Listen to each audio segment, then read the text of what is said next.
Listo, vamos a orar. Bendito y soberano Padre, gracias Señor por este tiempo que nos das. Gracias por tu amor, tu misericordia, Padre, y por permitirnos estar nuevamente, Señor, a pesar del agotamiento, a pesar del trabajo, Señor, y aún, Padre, en medio del trabajo, Señor, es nuestro anhelo querer recibir más de tu palabra, querer escuchar más de ti, Señor, y aprender. Llena nuestro corazón, Señor, con tu palabra, con tu escritura, Señor, con tus conocimientos, Padre, para que así podamos ser mejores adoradores, mejores siervos en espíritu y en verdad. Te entregamos este tiempo, Espíritu Santo, sé tú derramando sobre nuestras vidas tus dones, don de sabiduría, don de ciencia, don de entendimiento, para que todo lo que estamos estudiando pueda servirnos y poder hacer, Señor, discípulos comprendidos de tu palabra, Señor, en el futuro. En el nombre de Cristo te lo pedimos. Gracias, bendito Dios. Amén. Bien, amados, voy a compartir entonces la pantalla de hoy, compartir, listo. Amén. Ya, all right. Bien, entonces, vamos a empezar a continuar con el capítulo 19. Como ustedes pueden ver, el capítulo 18 lo hicimos la semana pasada, sobre los 10 mandamientos. Vimos el tratado de los 10 mandamientos específicamente, y ahora lo que vamos a ver es, vamos a entrar a estudiar cada uno de los mandamientos. Para eso podemos abrir nuestras Biblias en Éxodo capítulo 20. Amén. En Éxodo capítulo 20 vamos a poder ver cada uno de los mandamientos de los cuales aquí vamos a estudiar. Amén. Entonces, vamos al capítulo 19, primer mandamiento, y nos dice el punto 1. ¿Cuál es el primer mandamiento?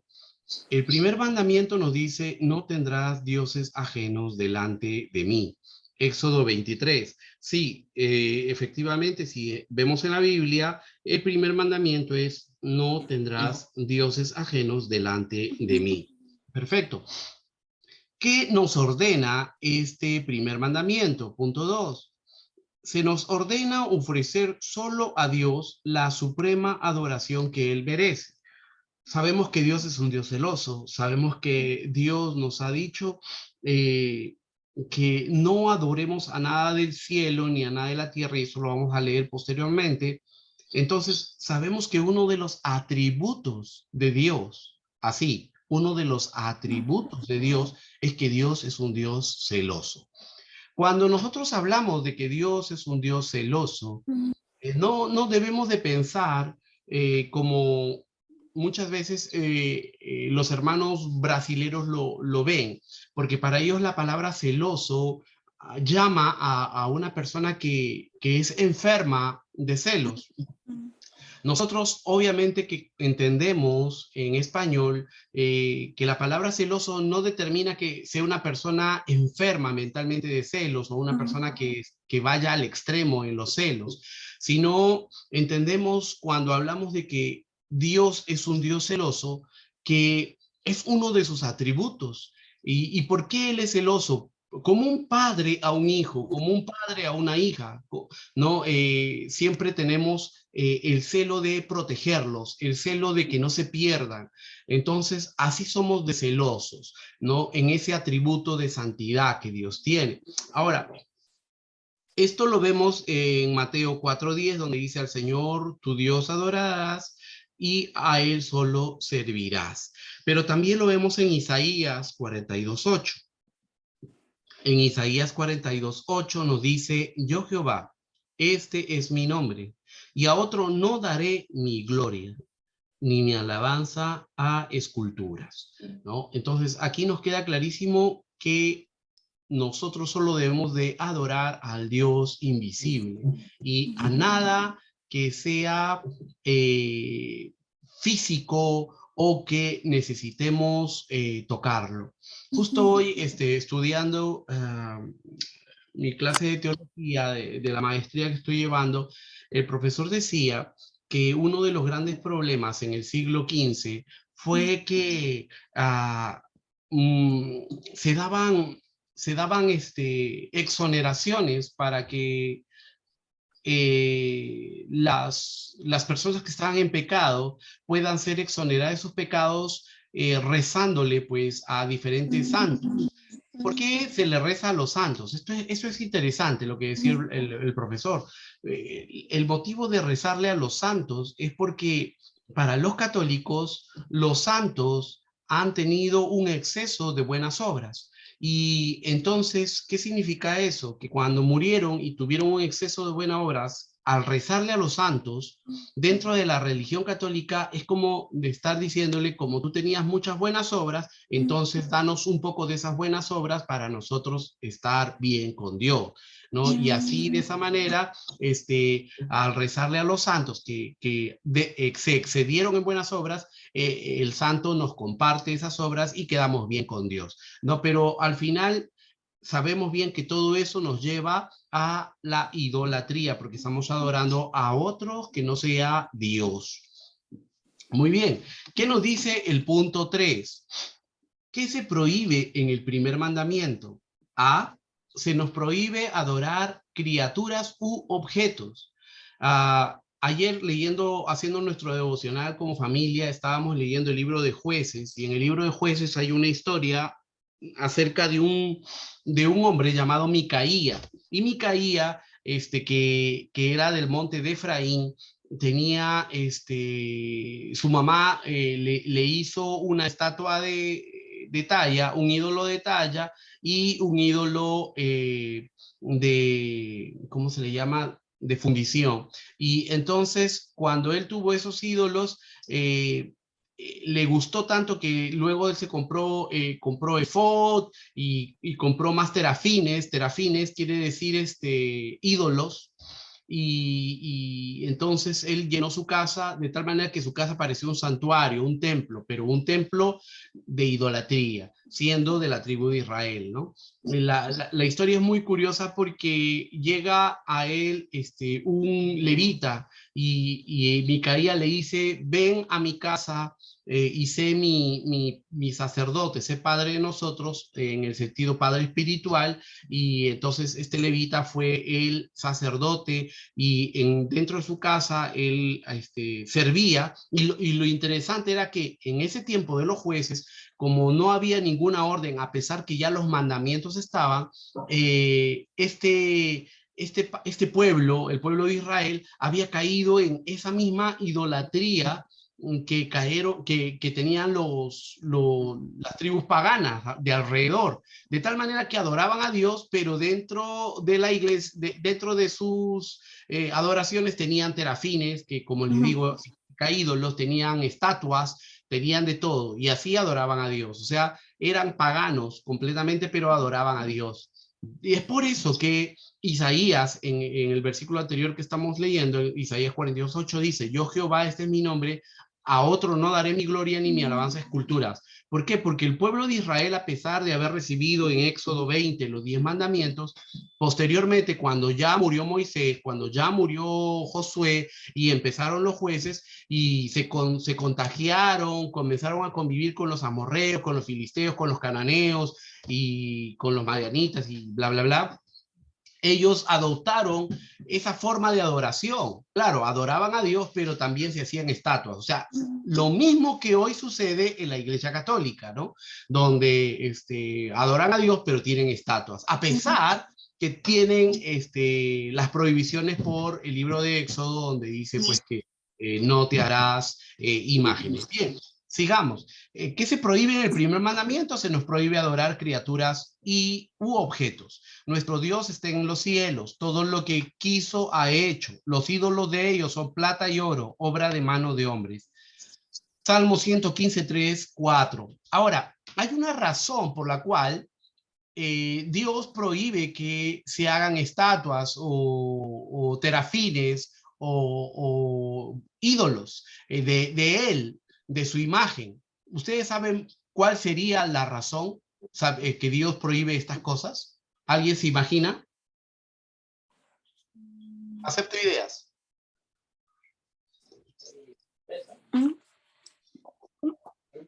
¿Qué? No podemos tener, ¿cómo es? Que prohíbe hacer ídolos de la imagen de Dios.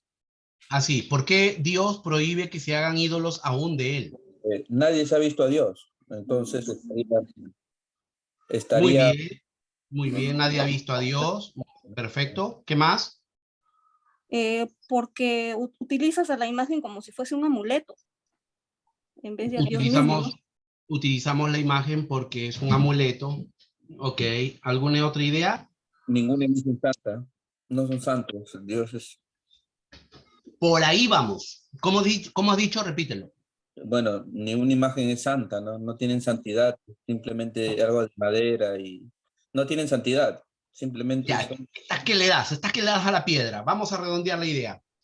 Nosotros, o mejor dicho, ¿quiénes hacen la imagen? Los hombres. Los hombres, ¿cierto? Los hombres que hacen la imagen, ¿cómo están delante de Dios? Impuros. ¿Hay algún hombre que es puro? No, no hay justo ni uno. Qué dice la palabra? ¿Qué nos dice? Por cuanto todos pecaron, están destituidos de la gloria de Dios. Y como dice bien nuestro hermano Jonathan, tiene que ver con la santidad también. Porque nuestras manos son santas. No. Definitivamente. Si nuestras manos no son santas, ¿cómo podemos hacer algo santo?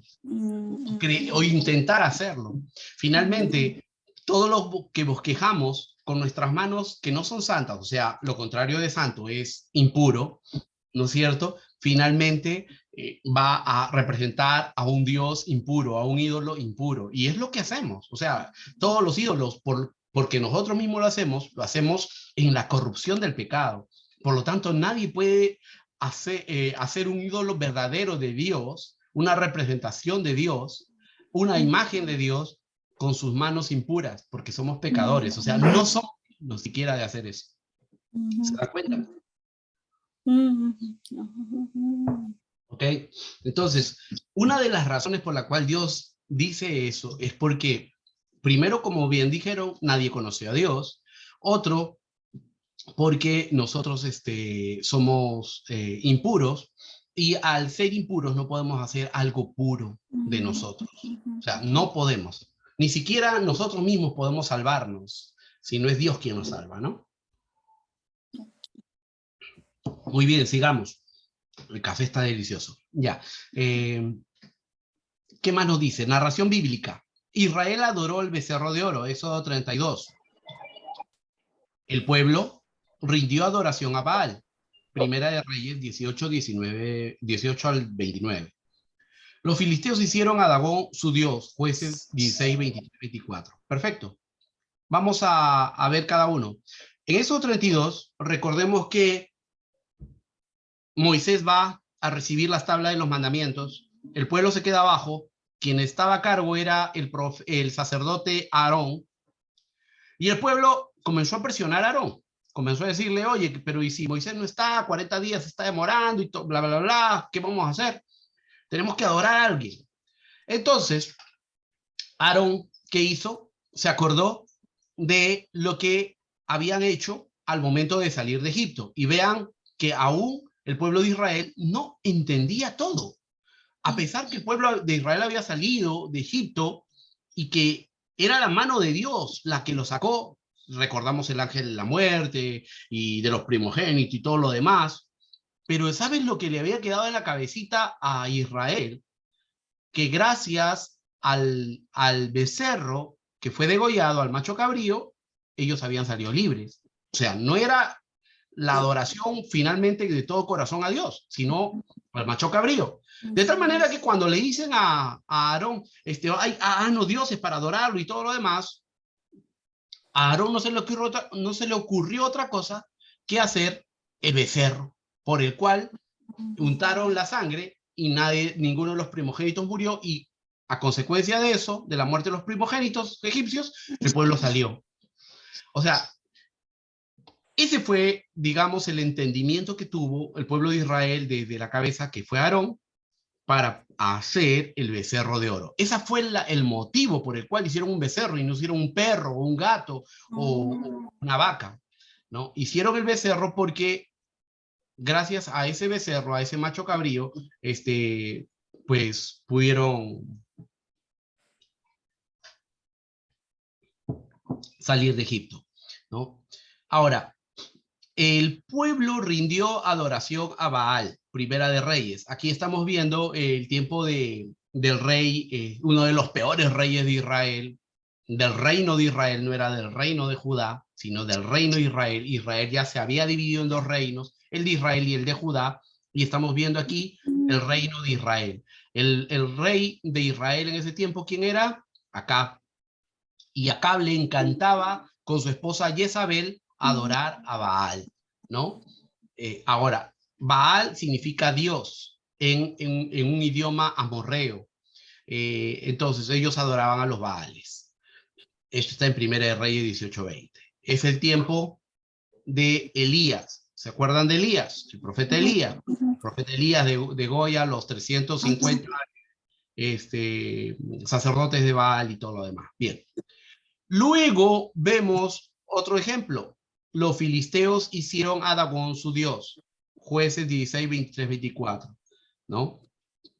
Entonces, aquí también hay otro dios, Dagón, y entendamos que también Israel en un momento determinado asumió a Dagón como su dios, ¿no? Y entonces, pues definitivamente cayó en pecado. Bueno, Israel casi siempre vivió en pecado. Punto B. Se nos prohíbe creer en un Dios que no es la deidad. Juan 5:23, que nos dice, para que todos honren al Hijo como honran al Padre, el que no honra al Hijo no honra al Padre que lo envió. Claro, o sea, nosotros sabemos que nuestro Dios es trino. Ahora, ¿dónde encontramos la palabra trino en la Biblia? No hay. No hay.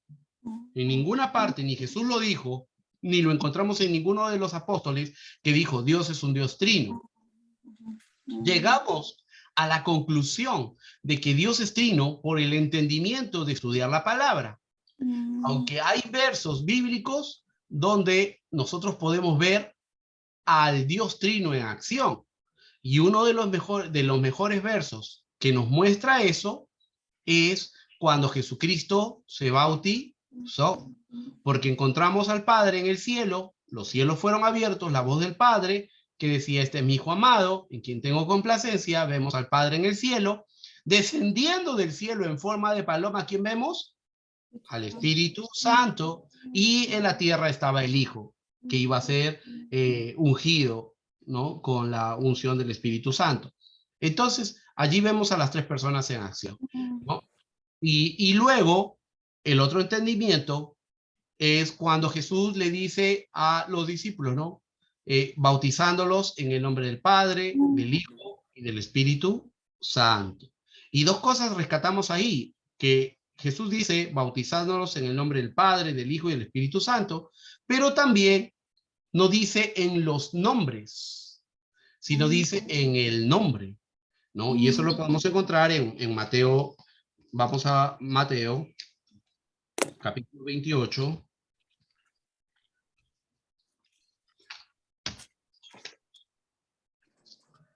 En Mateo 28,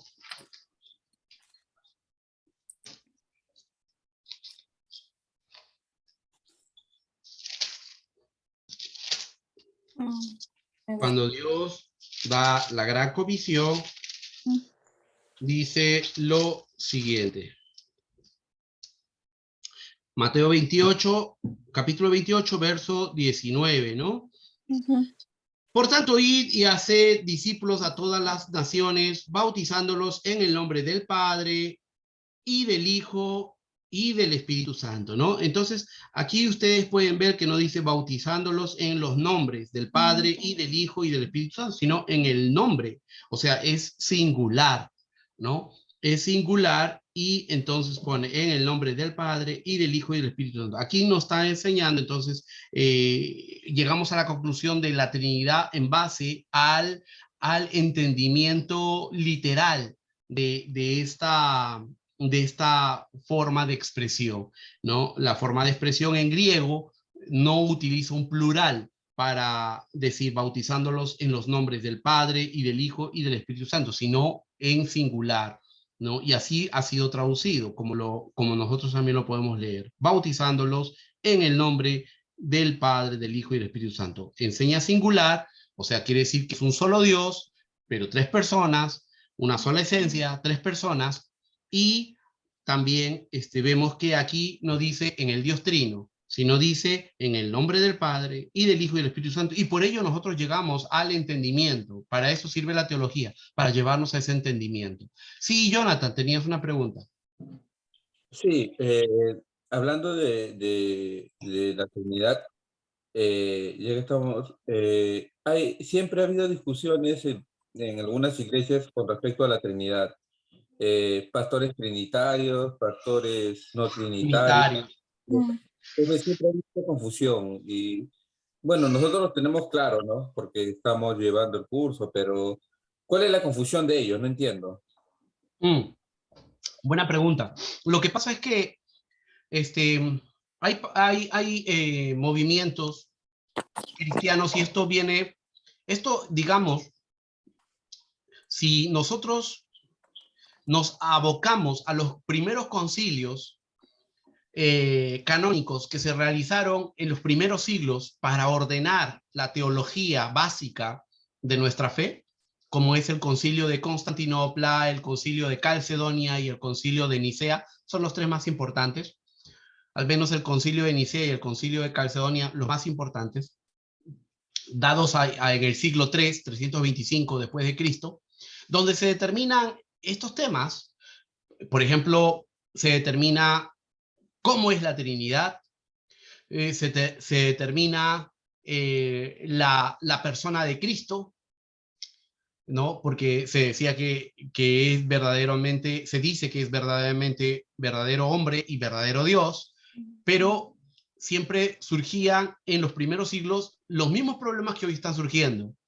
Sin embargo, el concilio de los teólogos de esos tiempos, de los padres apostólicos, así se les llama, los primeros, después de los apóstoles, los discípulos de los apóstoles, ellos se unieron y establecieron las pautas para que esto quedara, digamos, claro.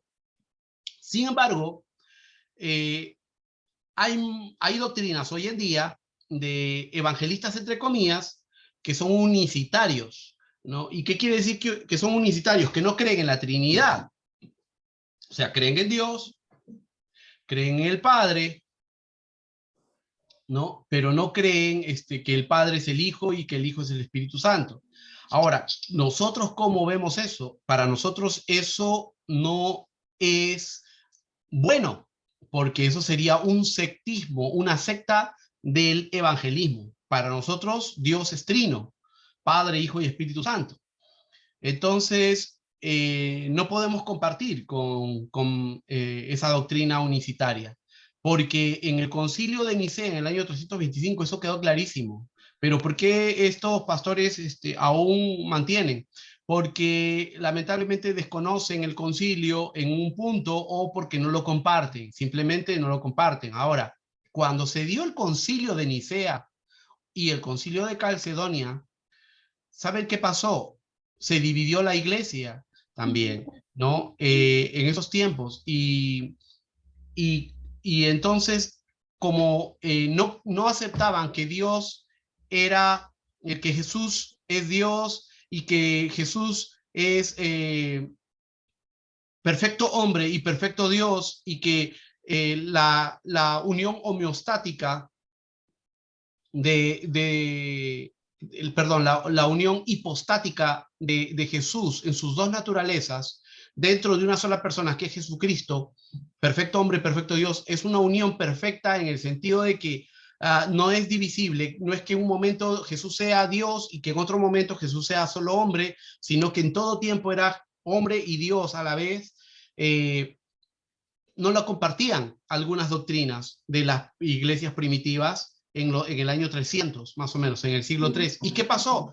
Se abrieron, se dividieron y mantuvieron esos pensamientos unicitarios, mantuvieron esos pensamientos de Jesús, donde decían que Jesús siempre fue Dios y que había dejado todo su linaje, su esencia de hombre, y para la iglesia y para los primeros cristianos unidos en ese tiempo, esto se llamó a herejía y a sectismo, y se rechazó a esas personas, pero muchas personas de ellas no quisieron aceptar que eso era herejía y sectismo, y entonces se abrieron, y un grupo grande que se abre a consecuencia de esto es la iglesia ortodoxa, que hoy conocemos que está al lado este de Europa, o sea, al lado oriental, la iglesia oriental, la iglesia ortodoxa oriental, donde aún más, o sea, ellos tienen su propio papa, ¿no? Está la iglesia rusa, está la iglesia, o sea, las zonas de por allá, no son católicos, ellos tampoco son católicos, sino ellos son ortodoxos. La iglesia ortodoxa entonces tiene esos pensamientos de unicitarios, tiene pensamientos de que Jesús no tiene su cuerpo humano, sino siempre es su cuerpo espiritual, y tienen otros pensamientos más. Bueno, entonces ha llegado a la iglesia evangélica también esas ideas, por eso que vemos pastores unicitarios. La verdad, yo no los comparto porque no comparten nuestra doctrina, y a partir de que tienen esa diferencia de pensamiento, pues ya su doctrina está errada. Es igual que hay algo que estamos haciendo los evangelistas, y al menos los que no tenemos una preparación teológica, estamos compartiendo mensajes de predicación adventista, y no nos damos cuenta. Uno de los casos más claros es el pastor Bullón. Es un viejito que predica bien, que toma la palabra de Dios, pero él es adventista, ¿no? Y yo veo que muchos cristianos evangélicos lo postan, y no entendemos que si estudiamos sectas vamos a ver que los adventistas también son una secta, como los unicitarios y como todos los demás. ¿Por qué? Porque si nosotros como evangélicos participamos de ellos, en algún momento nuestra doctrina se va a trastornar, y podemos, así como el pueblo de Israel, que tenía enseñado no adorar a otros ídolos y no salir fuera de su doctrina, al final, ¿qué hizo? Adoraba a Dios, pero también asumió dentro de la doctrina de adorar a Dios a las formas de idolatría que los pueblos paganos lo hacían. Entonces, es un peligro para nosotros el mezclarnos con aquellos que no comparten nuestra doctrina en sí, ¿no? Y más aún, no conocer nuestra doctrina es un peligro mucho mayor, porque puede venir un pastor así que predica bonito, y nosotros decimos, bueno, porque es pastor, y porque predica bonito, y habla bien de Dios, y motiva, me gusta porque habla bien, y tiene razón, entonces yo le doy like y lo comparto, y no me estoy dando cuenta que estoy compartiendo un adventista o un unicitario. Me dejo entender. Entonces, tengamos cuidado, ¿no? Porque si no conocemos las bases de nuestra herencia cristiana, doctrinal, entonces somos como ovejitas que vamos para la izquierda y para la derecha. Amén. Eso. No sé si te queda claro, Jonathan. Sí, sí, justo.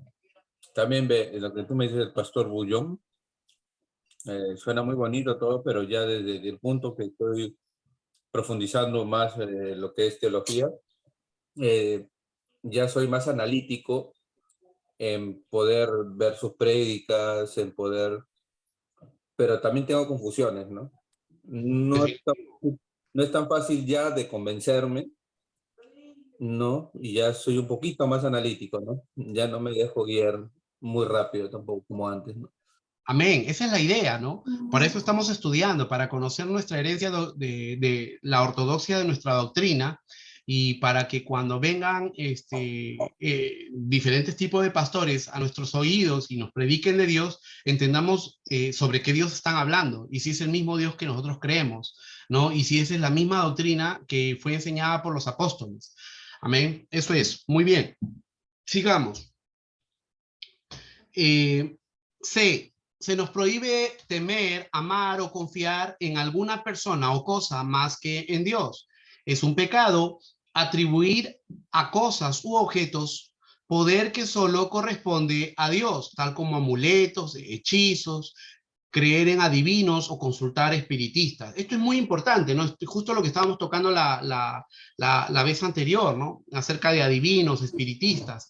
Más aún, o sea, nosotros como cristianos debemos de dejar de creer en el karma, creer en las energías positivas, negativas, los ¿qué? Los signos del zodiaco, ¿no? Porque si nosotros aceptamos un poco de eso, inconscientemente en algún momento vamos a caer por ese mismo camino, ¿no? Va a ser nuestra piedra de tropiezo.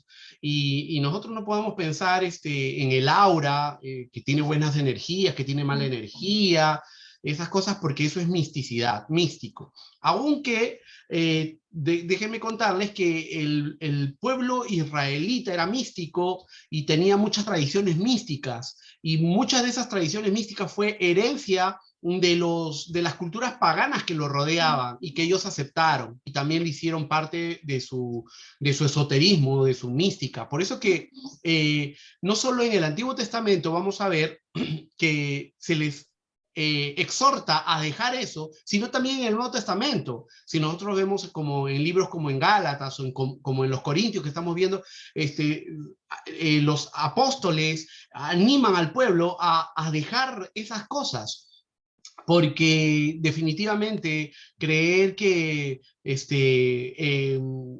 hay, por ejemplo, karma, que si hacemos algo malo y va a regresar a nosotros, o creer que, por ejemplo, me voy a poner estas piedrecitas en la mano, ¿no? Porque estas piedrecitas me dan buena energía o mala energía. O sea, estaríamos cayendo en un grave error y ya no estaríamos viviendo el evangelio puro, sino ya estaría un evangelio adulterado.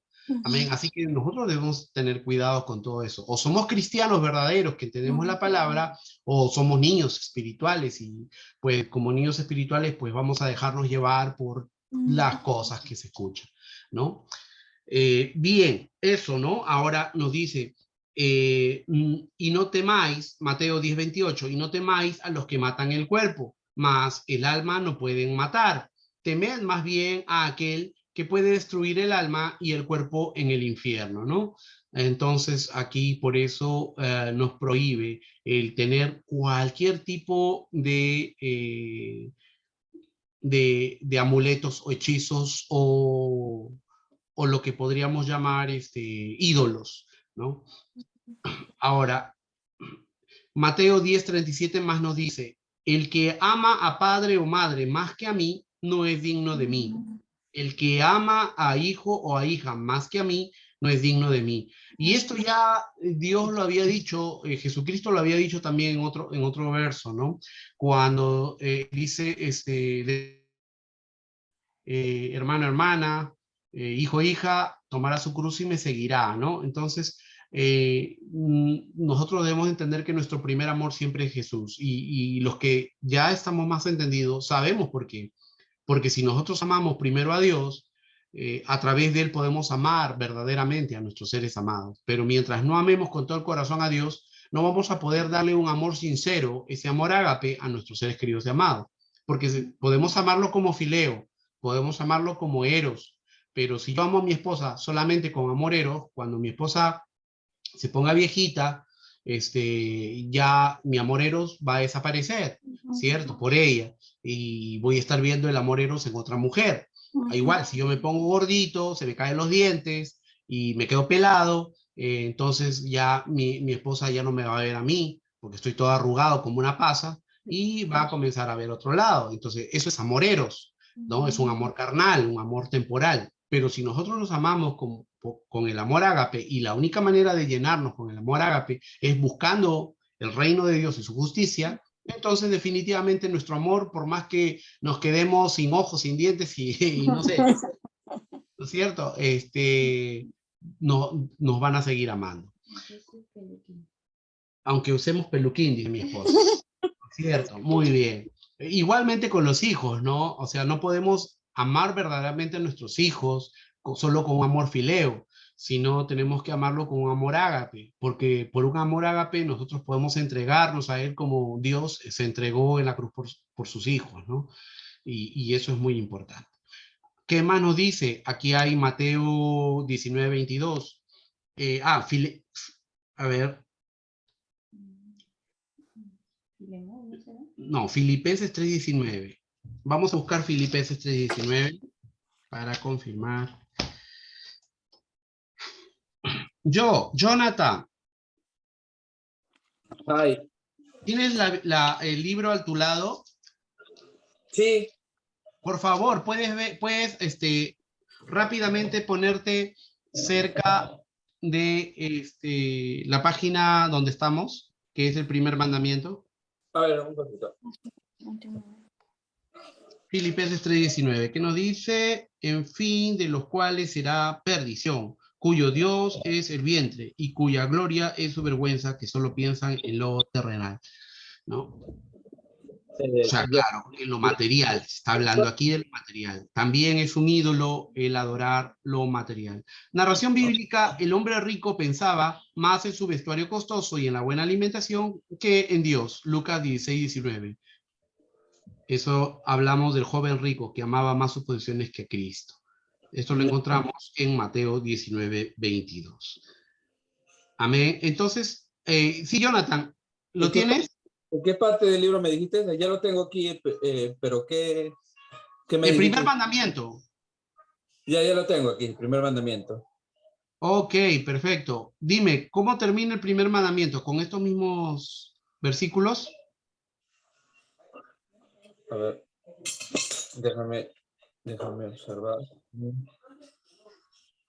Ay, Dios mío, ¿dónde estás? Aquí está. Juan 5:23, 10:27. Sí, está igual. Ya, perfecto. Ahora pasamos al siguiente capítulo. Ahí el siguiente capítulo, ¿qué dice? Segundo mandamiento. Ah, se salteó. Segundo mandamiento. Sí, el segundo mandamiento. Está aquí el capítulo 20. Ah, Ya. Entonces, el segundo, espérate, Éxodo. Ya, está en Éxodo 24, ¿cierto? Éxodo 24, sí. Ya, perfecto. Entonces, nosotros vamos a, tú no le puedes tomar foto ahí y ponerlo, ¿no? Sí, voy a tomar foto y ponerlo en el... Por aquí lo puedes enviar, sí, sí se puede. A ver. Espérate, voy a dejar de compartir y entonces así aquí al costado está el chat y en el chat, o si tú deseas, también lo que puedes hacer es tomarle, no, le puedes tomar foto y tómale foto y lo agregas aquí, no sé si puedes hacerlo, para que los hermanos puedan ver esas hojas.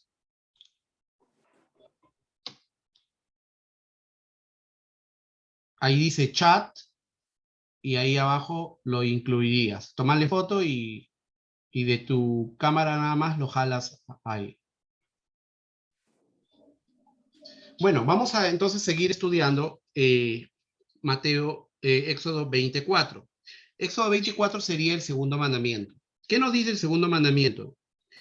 No te harás imagen ni ninguna semejanza de lo que está arriba en el cielo, ni abajo en la tierra, ni en las aguas debajo de la tierra.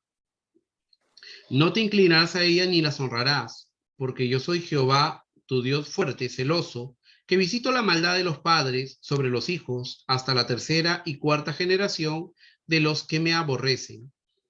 Y hago misericordia a millares, a los que me aman y guardan mis mandamientos. Entonces, en estos tres versículos nosotros estamos viendo el segundo mandamiento. Ahora, ¿qué podemos rescatar de lo que Dios nos enseña en este segundo mandamiento? Como habíamos estado hablando en el mandamiento anterior, no tendrás dioses ajenos delante de mí. Aquí también nos dice, no te harás imagen, ni ninguna semejanza de lo que está arriba en el cielo, ni abajo en la tierra, ni en las aguas debajo de la tierra. Entonces, aquí está hablando específicamente no de otros dioses, de otras imágenes, sino de la imagen de Dios. Eso es lo que primero debemos de entender. El segundo mandamiento se refiere a que no debemos hacernos imágenes de Dios específicamente. En el primer mandamiento dice, no tendrás dioses ajenos, o sea, diferentes, ¿no? Y el segundo mandamiento nos dice, no te harás imágenes. ¿De quién? De Dios, ¿no? Ni de nada, ni ninguna cosa semejante de lo que esté arriba en el cielo, ni abajo en la tierra, ni en las aguas debajo de la tierra.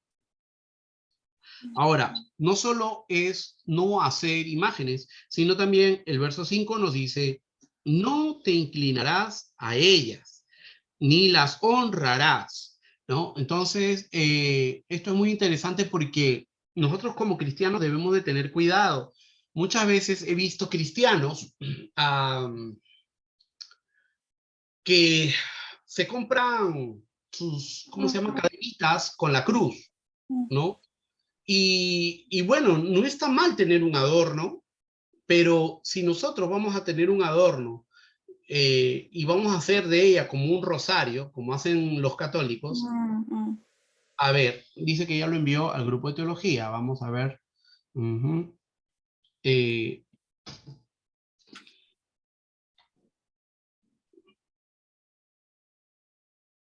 ya. ¿Lo has enviado al grupo de teología por WhatsApp o por...?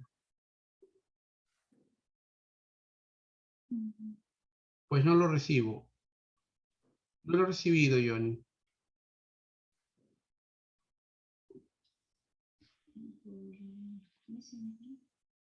Por Messenger tampoco lo he recibido.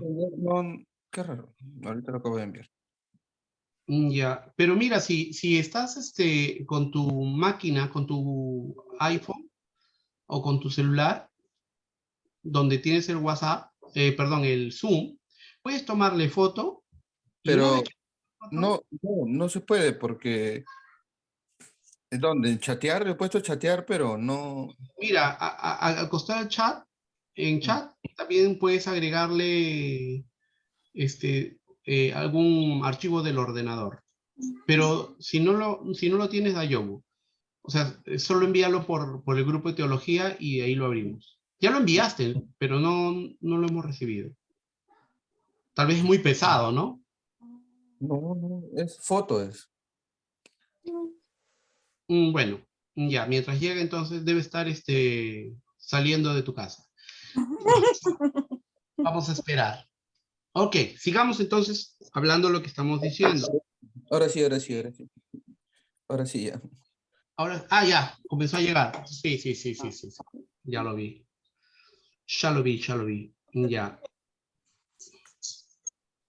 Entonces, voy a ir rápidamente al grupo de Messenger. Me esperan un momentito, quiero compartirles eso. Y dentro del grupo de Messenger,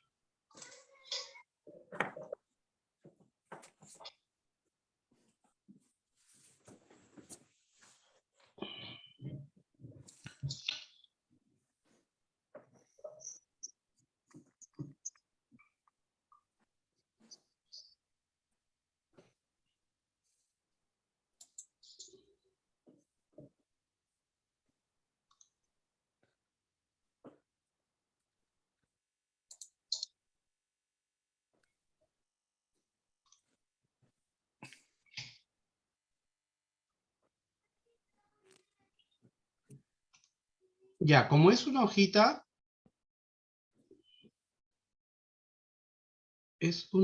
nada más. ¿Todos ustedes están viendo? ¿Han visto lo que el hermano ha enviado o todavía no Sí, lo han podido? sí, sí lo tengo acá, en mi celular. Sí. Sí. Ya, perfecto. Yo quiero que todos lo puedan ver. Lo voy a enviar por aquí. Así también nuestro hermano Alfredo lo tiene. Listo. Esto de aquí lo voy a compartir. Perfecto.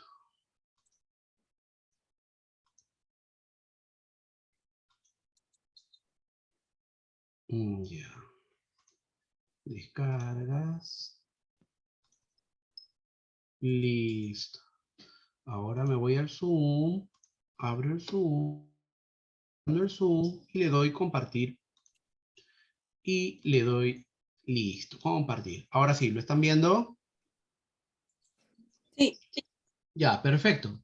¿No? Entonces, aquí nos dice el capítulo 20, el segundo mandamiento, no te las imágenes, lo que hemos leído, el Éxodo 24, la verdad es que es hasta el 26.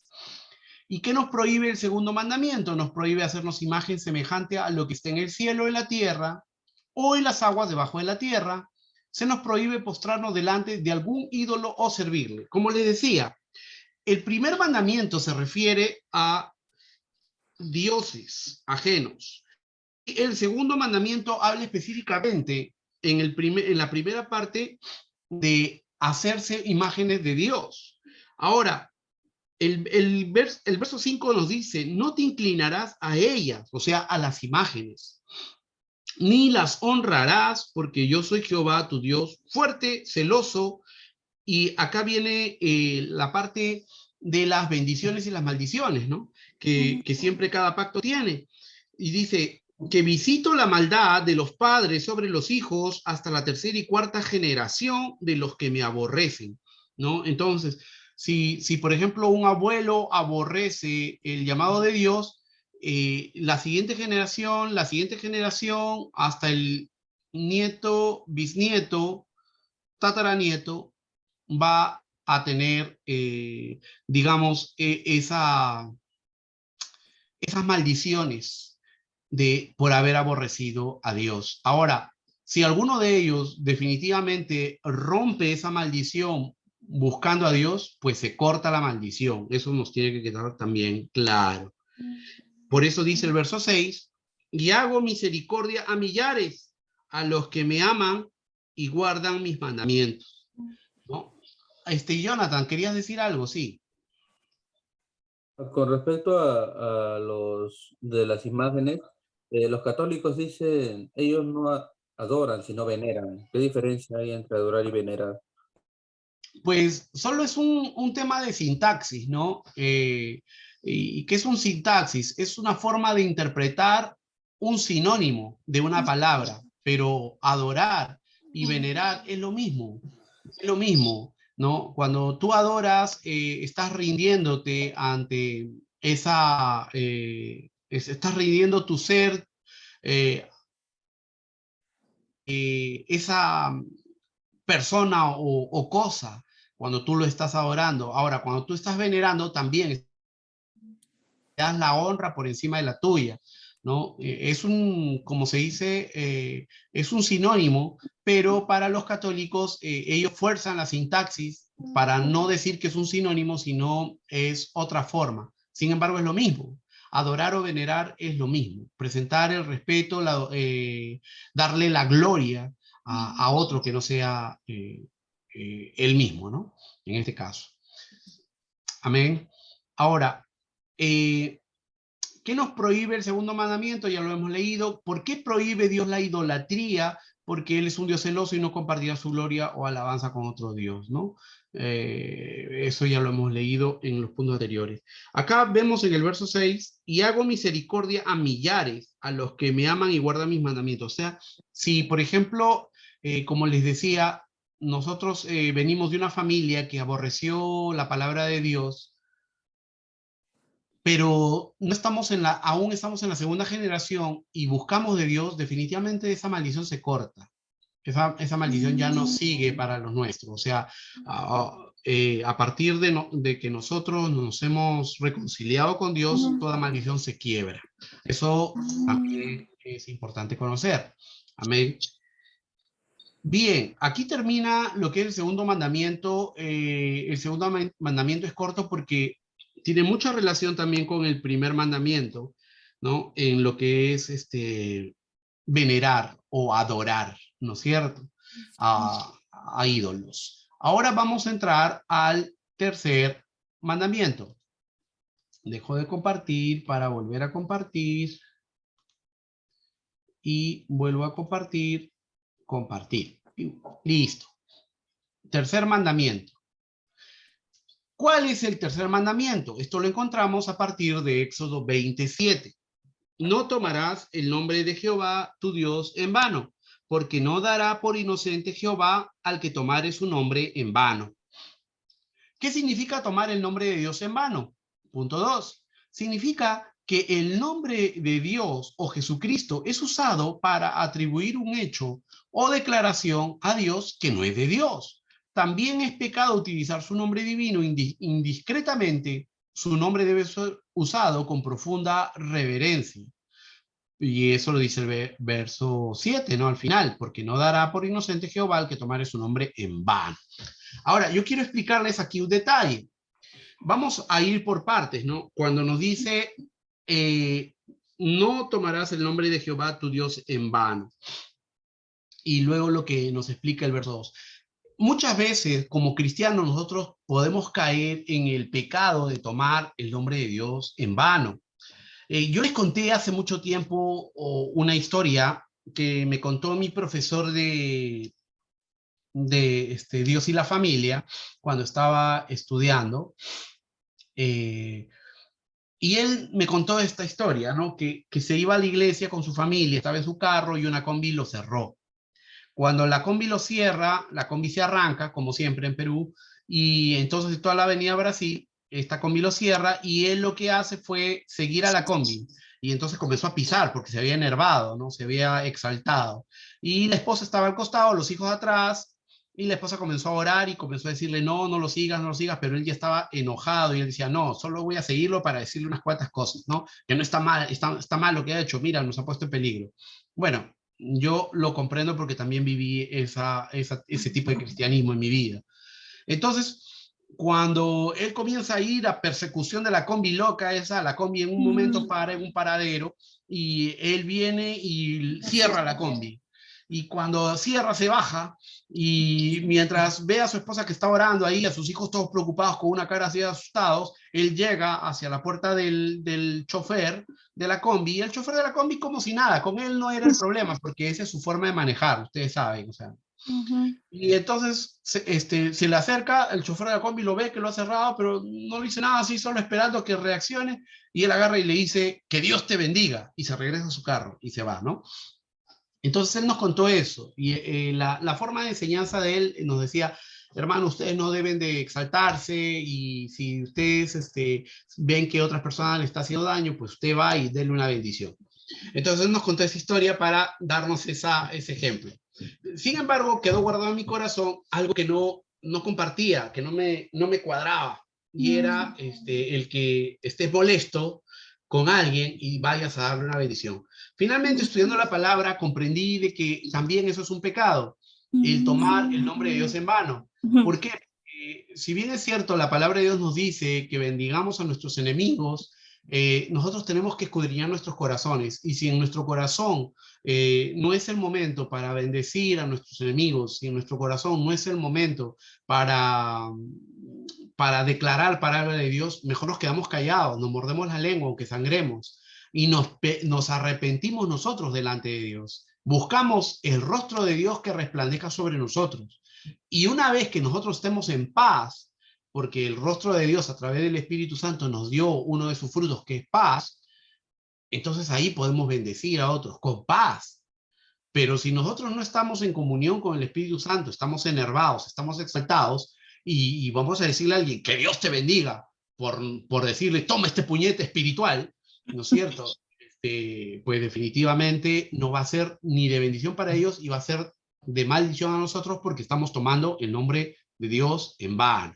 A ver, otra forma de los cristianos tomar el nombre de Dios en vano es cuando nosotros decimos que Dios nos ha dicho una palabra que queremos declararla cuando no es de Dios, ¿no? Y entonces eso también es tomar el nombre de Dios en vano. Y hay muchos cristianos en todo el mundo que salen a profetizar o que salen a hablar delante, y van y hablan con un hermano o hablan con el pastor y dicen, Dios me ha dicho, ¿no? Y todos le decimos que Dios nos es por los deseos de su corazón, tal vez. Entonces nosotros debemos de escudriñar eso.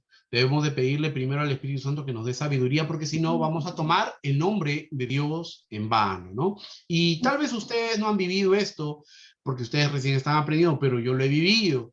¿no? Entonces, mientras más crezcamos en el Señor y el Señor ponga palabras sobre nosotros, porque Dios va a poner palabras sobre nosotros a través del Espíritu Santo, y nosotros vamos a profetizar, y nosotros vamos a declarar palabra de Dios, debemos de ser muy cuidadosos. ¿Por qué? Porque si no tenemos comunión con el Espíritu Santo, esa palabra no va a venir de Dios, aunque otras veces haya venido de Dios. Y esto también lo encontramos en la Biblia. En el Antiguo Testamento vemos, por ejemplo, a los muchos profetas que estaban profetizando una cosa y llega un profeta que profetiza lo contrario. Y los otros profetas comienzan a declarar eso. Vamos a buscar esa historia para que a ustedes les quede claro, ¿no?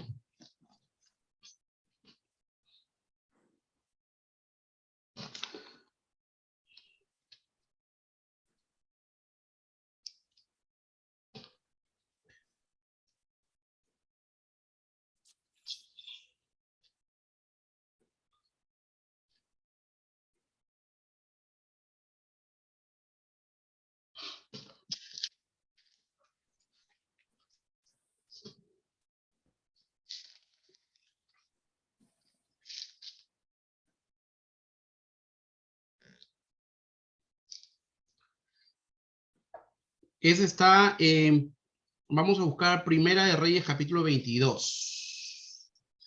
Primera de Reyes capítulo 22. Y si alguien busca en Segunda de Crónicas 17, sería bueno.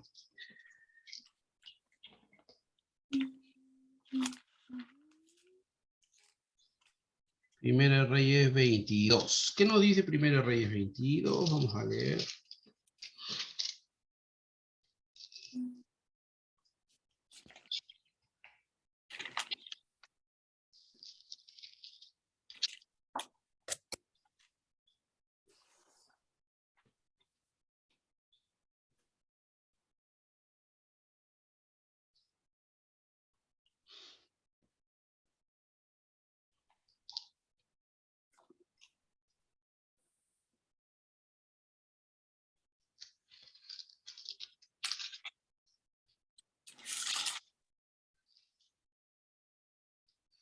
Ya, está en el capítulo 22, verso... Vamos a leerlo del verso 1. ¿Lo tenemos, amén? Amén. Dice, 3 años pasaron sin guerra entre los sirios e Israel. Y aconteció el tercer año que Josafat, rey de Judá, descendió al rey de Israel. ¿Quién era el rey de Israel en ese tiempo? Acab. Y el rey de Israel dijo a sus siervos, ¿no sabéis que Ramot de Galaad es nuestra y nosotros no hemos hecho nada para tomarlo de manos del rey de Siria? Y dijo a Josafat, ¿quieres venir conmigo a pelear contra Ramón de Galaad? Y Josafat respondió al rey de Israel, yo soy como tú, y mi pueblo como tu pueblo, y mis caballos como tus caballos.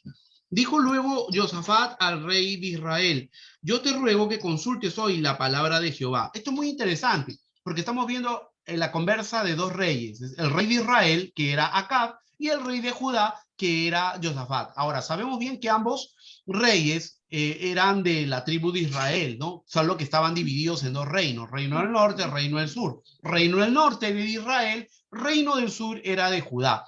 Pero aquí eran amiguitos, o sea, porque estaban emparentados. Entonces, Acab le dice, pues no, oye, vamos a tomar Ramón de Galaad, y Josafat, por ese parentesco y todo, le dice, pues somos como carne, somos la misma carne, así que vamos, da yo. Pero Acab, como les había comentado un momento, tenía ídolos, era un idólatra, cosa que Josafat no. Josafat era temeroso de Dios. Entonces, Josafat no movía ni un dedo si es que no lo consultaba primero a Dios. Y es así que Josafat le dijo, yo te ruego que consultes hoy la palabra de Jehová. Verso 5. El verso 6 dice, entonces el rey de Israel reunió a los profetas, como 400 hombres, a los cuales dijo, ¿iré a la guerra contra Ramón de Galaad o la dejaré? Ellos dijeron, sube, porque Jehová le entregará en mano del rey, ¿no? Ahora, aquí hay una observación muy interesante. Sabemos bien que Acab tenía profetas y sacerdotes, pero lo que no entendemos y muchas veces se malinterpreta es que se piensa que estos eran profetas de Dios. Y no eran profetas de Dios. Eran profetas idólatras, paganos, o sea, politeístas, porque recordemos que Acab estaba adorando a diferentes dioses. O sea, Acab era esposo de Jezabel, y Jezabel adoraba a los Baales. Ahora, cuando vienen a consultar estos profetas, que eran como 400, ¿no? Los profetas le responden lo siguiente. Dice, entonces el rey de Israel reunió a los profetas como 400 hombres. No dice profetas de Dios, profetas de Jehová, solo dice profetas. Eran 400 hombres, cosa curiosa, ¿no? Porque eran 450 los que Elías mató en el, ¿cómo se llama? De los sacerdotes de Baal, ¿no? Ahora dice, y como 400 hombres a los cuales dijo, iré a la guerra contra Ramón de Galaad o la dejaré. Y ellos dijeron, sube porque Jehová la entregará en mano del rey. O sea, estaban tomando el nombre de Dios en vano y no eran profetas verdaderos de Dios, ¿no? Ahora, mira cómo podemos, ¿por qué llegamos a esa conclusión? Que no eran profetas de Dios. Porque dice el verso 7, y dijo Josafat, ¿hay aún aquí algún profeta de Jehová?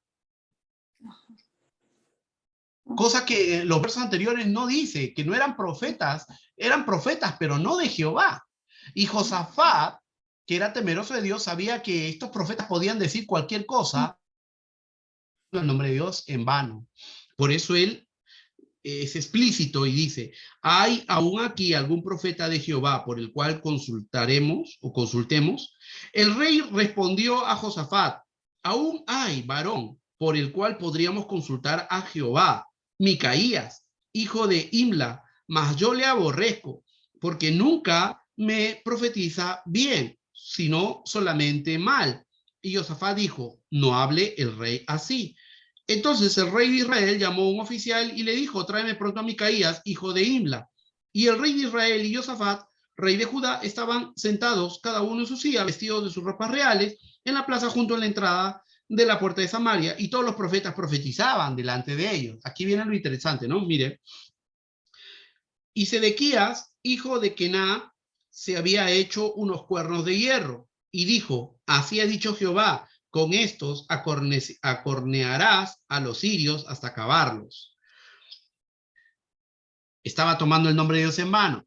Y todos los profetas profetizaban de la misma manera, sube a Ramón de Galaad y será prosperado, porque Jehová le entregará en manos del rey. Y el mensajero que había ido a llamar a Micaías le habló diciendo, he aquí que las palabras de los profetas a una voz anuncian al rey cosas buenas. Sea ahora tu palabra conforme a la palabra de alguno de ellos y anuncie también buen éxito. O sea, fue y lo amenazó en prima, seguro que enviado por acá. Le dijo, no digas lo contrario, sino ya tu cabeza va a estar fuera de tus hombros. Entonces Micaías, verso 14, respondió, vive Jehová, que lo que Jehová me hablare, eso diré. Vino pues al rey y el rey le dijo, Micaías, ¿iremos a pelear contra Ramón de Galaad o la dejaremos? Y Micaías le responde, y él le respondió, sube y serás prosperado, y Jehová la entregará en mano del rey. Le respondió lo que quería escuchar, ¿no? Cosa que es interesante porque el verso 14 dice, vive Jehová, que lo que Jehová me hablare, eso diré. O sea, lo que Micaías estaba hablando era lo que Jehová estaba diciendo a través de Micaías, ¿no? Y le decía, sube y serás prosperado, y Jehová le entregará en mano del rey. O sea, estaba hablando igual que los otros profetas, a diferencia de que los otros estaban tomando el nombre de Dios en vano en las profecías porque no eran verdaderas. Pero aquí Micaías hablaba en nombre de Jehová. Ahora, miren lo que pasa. El rey le dijo en verso 16, ¿hasta cuántas veces he de exigirte que no me digas sino la verdad en el nombre de Jehová? O sea, no le creía. Yo me imagino que la forma como Micaías le decía era una forma tan relajada, una forma así, pues, despachotada, que el rey veía que estaba burlando de él, ¿no? Y por eso le dice, ¿hasta cuántas veces he de exigirte? Y aquí Micaías revela lo que verdaderamente Dios tenía planeado. Dice, entonces él dijo, yo vi a todo Israel esparcido por los montes, como ovejas que no tienen pastor. Y Jehová dijo, estos no tienen Señor, vuélvase cada uno a su casa en paz. Y el rey de Israel dijo a Josafat, ¿no te lo había yo dicho? Ninguna cosa buena profetizará él acerca de mí, sino solamente el mal. Entonces él le dijo, oye, pues, palabra de Jehová, yo vi a Jehová sentado en su trono y todo el ejército de los cielos estaba junto a él, a su derecha y a su izquierda. Y Jehová dijo, ¿quién inducirá a Acab para que suba y caiga en Ramón de Galaad? Y uno decía de una manera y otro de otra. Y salió un espíritu y se puso delante de Jehová y dijo, y Jehová le dijo, ¿de qué manera? Él dijo, yo saldré y seré espíritu de mentira en boca de los profetas. Esto es interesante, ¿no? Porque había un espíritu de mentira que decidió ir y entrar en la boca de los profetas que estaban profetizando cualquier cosa. Y ahora, he aquí, Jehová ha puesto un espíritu de mentira en la boca de tus profetas y Jehová ha decretado el mal acerca de ti. El verso 24, bueno, no quisiera leerlo, pero lo voy a leer porque me gusta la historia. Dice, entonces acercó Sedequías, hijo de Kena, y golpeó a Micaías en la mejilla diciendo, ¿por dónde se fue de mí el espíritu de Jehová para hablarte a ti? Y Micaías respondió, he aquí tú lo verás en aquel día, cuando te irás metiendo de aposento en aposento para esconderte. Bueno, ahí lo dejo. Entonces, aquí podemos ver, por ejemplo, cómo toman el nombre de Dios en vano. ¿Por qué? Porque estos profetas estaban mal delante de Dios. Ya no eran profetas de Dios, porque permitían que Acab adore a los Baales y ellos lo apoyaban. Entonces, eran unos profetas que estaban viviendo en anatema, en herejía, como queramos llamarlo. Ahora, el único que se mantenía fiel era Micaías, ¿no? Y por eso también nosotros podemos ver que es un error cuando nosotros no estamos bien delante de Dios, que quiera salir una palabra de profecía, porque debemos de tener mucho cuidado. Esa palabra puede ser un pecado para nosotros. Ahora, ¿qué nos dice Éxodo 27? Porque no dará por inocente Jehová al que tomare su nombre en vano. ¿Ya? Así que no solo es cuando se jura, cuando se dice por Diosito, o hablaba con mi esposa hace un tiempo atrás y decíamos, muchas veces sin querer queriendo también puedes tomar el nombre de Dios en vano. ¿No? Cuando, por ejemplo, ya se nos hace costumbre esa frase, o sea, algunos dicen rayos, otros dicen caramba, ¿no? Otros pueden decir a rayos, truenos y centellas, pero hay otros dicen, ¡ay Dios para todo! ¡Ay Dios! ¿No? ¡Ay mi Dios! ¿No? Oh, Señor bendito, ¿no? Una cosa así. Y son expresiones que nosotros debemos tener cuidado para tomarlas porque la tomamos muy a la ligera, ¿no? Y no tienen digamos, el cuidado para ello, ¿no? Por ejemplo, yo aprendí a cambiar esas palabras que usaba y pues usaba el nombre de un profeta, pues, ¿no? Pero bueno, ya, eso es lo mío. Bien. 3. ¿Qué nos prohíbe el tercer mandamiento? Nos prohíbe hablar de Dios irreverentemente, usando el nombre de Dios como testigo en voto o algo que es falso, o quebrantar un voto legal sin necesidad. Miren, aquí nos enseña otra forma de tomar el nombre de Dios en vano. Cuando nos casamos, hacemos un pacto con Dios y luego nos divorciamos, estamos rompiendo el pacto y estamos tomando el nombre de Dios en vano, ¿no? Ahora, además, habéis oído lo que fue dicho a los antiguos, no perjurarás, sino cumplirás al Señor tus juramentos. Pero yo digo, no juréis en ninguna manera, ni por el cielo porque es el trono de Dios, ni por la tierra porque es el estrado de sus pies, ni por Jerusalén porque es la ciudad del gran rey, ni por tu cabeza jurarás porque no puedes hacer blanco o negro un solo cabello. Pero sea vuestro hablar sí, sí, no, no, porque lo que es más de esto, de mal procede, ¿no? Ahí podemos justificar también entonces por qué el divorcio es un pecado, porque al divorciarnos hemos tomado el nombre de Dios en vano, lo estamos rompiendo, ¿no? Ok. Una pregunta. 4. Una pregunta. Eso quiere decir que si la gente que quebrante ese voto de matrimonio, entonces, ¿qué? ¿Están maldecidos? Están tomando el nombre de Dios en vano, están en pecados, claro. Aquí, ¿qué nos dice? Dice, pues no tomarás el nombre de Jehová tu Dios en vano, porque no dará por inocente Jehová al que tomare su nombre de Dios en vano. Está, o sea, hay un castigo para él, pero no estamos hablando de maldición, como en los mandamientos anteriores, donde sí hay maldición inclusa, ¿no? Y aquí queda bien claro, donde dice, visitaré la maldad de los padres sobre los hijos hasta tercera y cuarta generación. ¿Cuándo? Cuando estemos teniendo imágenes y adoración a algo semejante, ¿no? Eso. Pero aquí no, aquí hay un pecado, pero no vemos, o sea, obviamente que la maldición del pecado ya por sí genera una maldición, ¿cierto?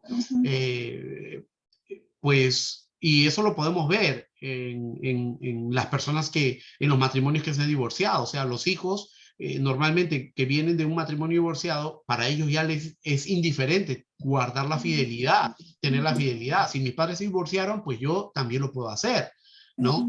Ahora, igual vemos que cuando los matrimonios se separan, no quiere decir que ya se separaron y las cosas van bien. Se pueden volver a casar y pueden caer en esa maldición de divorcios constantes, tanto hombre como mujer, ¿no? Y son muchas otras cosas más. O sea, les puede ir mal en su trabajo.